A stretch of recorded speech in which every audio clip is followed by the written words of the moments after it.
All right, welcome back. First off, I want to congratulate everyone who's won and thank everyone who participated in the Thanksgiving giveaway. Almost $1,500 were given away in free programs. So I want to thank everyone who got in on that. Yet, even when I give away freebies, there are still those who complain about it. I've heard it all from it only favors those with the highest internet speeds to that Facebook doesn't give out notifications to everyone at the same time, which that one's probably true, but I look at it as another way to randomize it. How social media distributes the alerts is completely out of my control, right? I mean, look, the only way I'm going to do these giveaways is if it's easy for me to do them. And the easiest way for me to do them is to simply post a link, and the first one to use it wins. That's just simplicity. But if people are going to make it a big pain in my butt to do, then I'm probably just not going to do them. I mean, the previous week people complained that I plugged one of my programs along with all the free information that I was giving them. So right after that, I give away a bunch of free programs, and I still get complaints. So it just goes to show that you can't win either way. And it's got to be a win-win for me, or I'm just not interested. Now, I don't want to have to shut down the entire comment section just because a few loud complainers are making noise. But I may.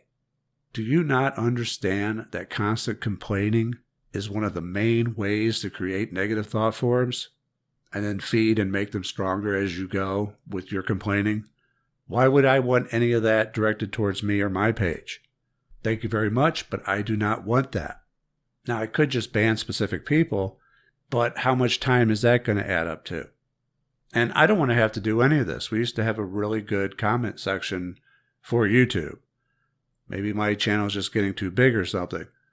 And I know there's going to be people who are going to say, well, Frater, don't let the complainers get to you. Don't let them hold you up.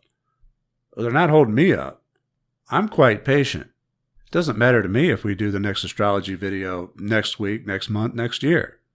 So they're not holding me up, they're holding you up.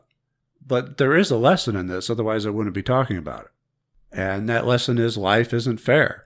And that may be hard to take for some people, especially young people.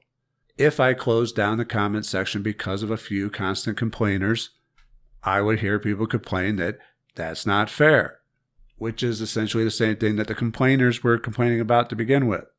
The giveaway, it's not fair because it favors those with high-speed servers. It's not fair because social media gives out notifications at different times.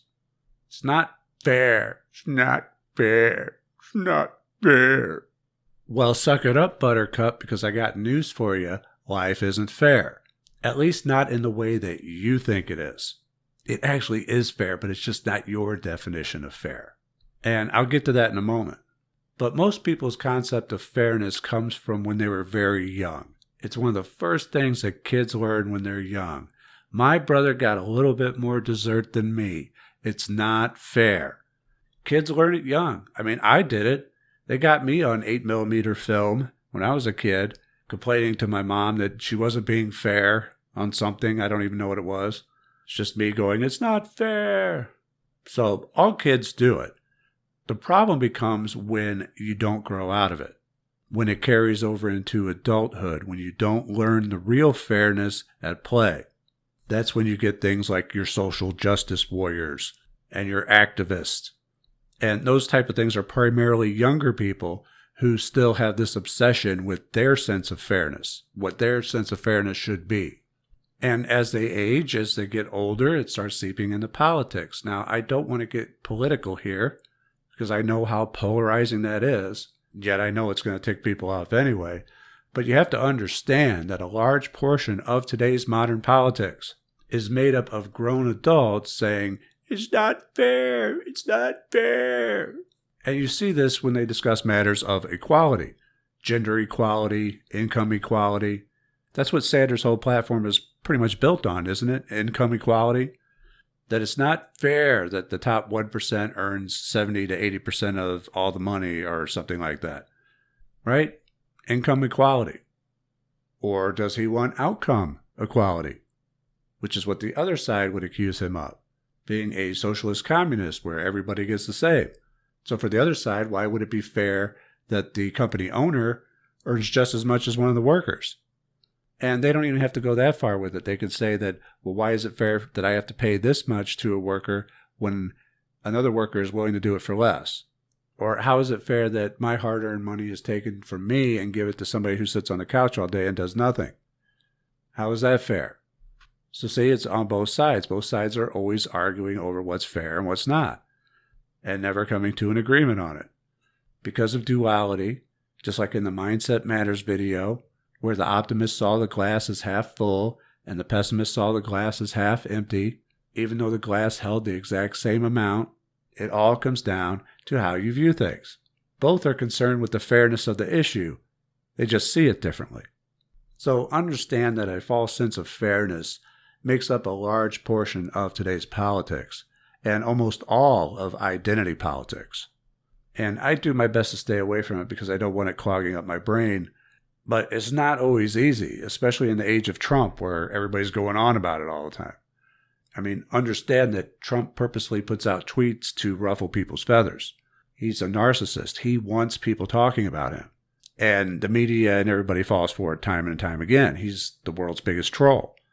Whether he's getting good press or bad press, which is mostly bad press, it's all the same to him. As long as they're talking about him, it doesn't matter. He's still feeding off of that energy.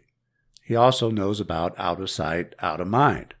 But that's a lesson for another time. Look, the real fairness in this world, at first glance, doesn't seem very fair at all. Would you consider it fair for that baby gazelle to get taken down and eaten by a pride of lions, while the larger, older gazelles got away? I mean, that really triggers your sense of compassion, does it not?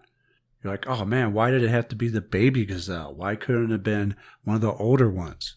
And that's because the only real rule of fairness in this world is survival of the fittest. It's how the rich get richer and the poor get poorer. And a lot of people think that isn't fair, but if you take a closer look, it really is. You're either on an upward spiral or you're on a downward spiral.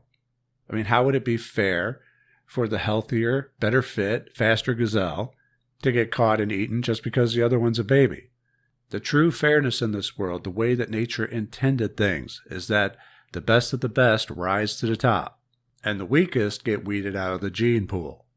That may sound harsh, but that is nature's way. Now, humanity being really the only species that is out of touch with nature, has been trying to flip this on its head over the past decade or so, where it's been trying to artificially prop up the weak, usually by means of legislation. They don't like survival of the fittest, and why would they if they're not the fittest? But they don't realize that by doing that, they're making the entire group weaker, less capable, and overpopulated as a result. And it's not that they're bad people, although many would argue that. They mean well, it's done out of compassion, but again, the road to hell is paved with good intentions. They don't understand the true fairness of survival of the fittest.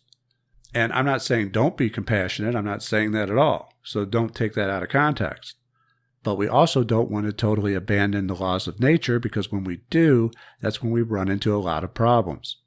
So that's the lesson on fairness.